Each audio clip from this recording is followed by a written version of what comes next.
Hello and welcome to our new lecture of D.H. Lawrence Sons and Lovers. This lecture is going to discuss the last chapter of the novel, which is Derelict. Without further ado, let's get started. Clara goes back to Sheffield with her husband, and Paul is left alone with his father. There is no point in keeping their house any longer, so they each take lodgings nearby. Paul is lost without his mother. He can no longer paint, and he puts all of his energy into his work at the factory. He has debates within himself, telling himself that he must stay alive for his mother's sake. However, he wants to give up. نلاحظ في هذا الفصل أن الأحداث بدأت تؤول إلى النهاية والاستنتاج الأخير للرواية، حيث أن بول أصبح وحيدا بشكل تام، بعيدا عن مريم، بعيدا عن كلارا، ووفاة والدته بالطبع، وهو من الأساس بعيدا عن والده. لذلك يعني الشعور بالوحدة كان هو الجو المخيم على أحداث هذا الفصل.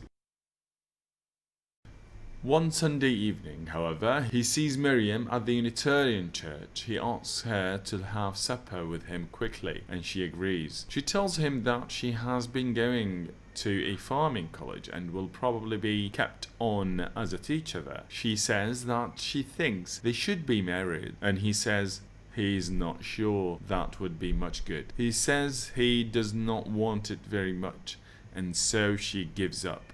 That is the end between them.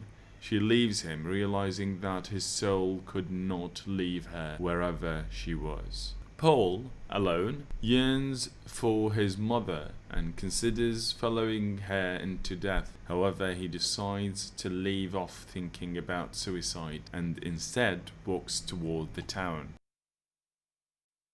This chapter is Miriam's last attempt finally to possess Paul, now that the obstacle of his mother is out of the way. However, by the end she sees the futility of her efforts and realizes that even in death Mrs. Morel still owns Paul and he can never be hers.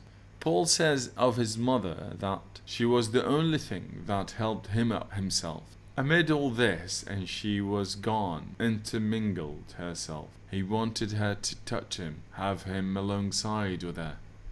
This completes the book's treatment of the relationship between Paul and Mrs. Morel and illustrates the way that his love for her has remained constant throughout the story. Here with the last part of this lecture, which is the important quotations. I have already discussed those two quotations within the lecture, but here I'm just mentioning them again. His soul could not leave her wherever she was. And this is said by the narrator, talking about the feelings of Miriam towards the end of her relation with Paul.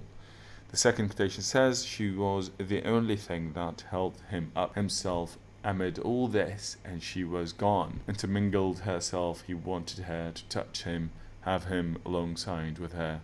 And this was also said by the narrator, describing the feelings of Paul in regards to his mother's death. This is the end of our last lecture for this course.